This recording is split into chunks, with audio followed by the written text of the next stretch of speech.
বলিউডের জনপ্রিয় অভিনেত্রী ক্যাটরিনা কাইফের যথেষ্ট খেয়াল রাখেন অভিনেতা ভিকি কৌশল। শুধু ভিকি নয়, ক্যাটরিনার দেখভালে নজর দেন ভিকির মা বীণা কৌশলও। পুত্রবধূর কালো রেশমি চুলের পেছনে তার নাকি রয়েছে বড় ভূমিকা। ক্যাটরিনা তার শাশুড়ি মায়েরও খুব কাছের।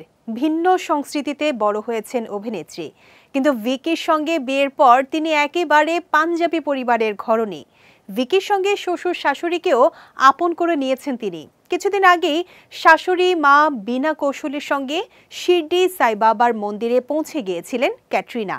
শাশুড়ি বৌমার এই জুটি দেখে মুগ্ধ হয়েছিলেন নেটিজেনরা।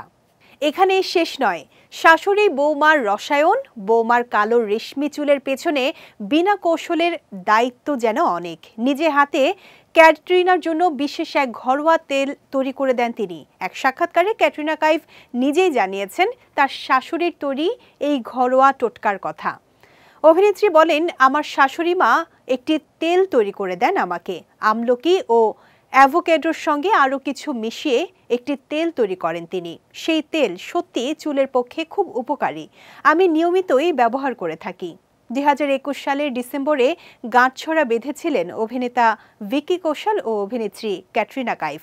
রাজস্থানের এক রাজবাড়িতে বসেছিল বিয়ের আসর। তবে বিয়ের আগের দিন পর্যন্ত মুখে কুলুপ এঁটে রেখেছিলেন তারা। কোনোভাবেই সম্পর্কের কথা প্রকাশ্যে আনেনি ভিকি ক্যাটরিনার পরিবার।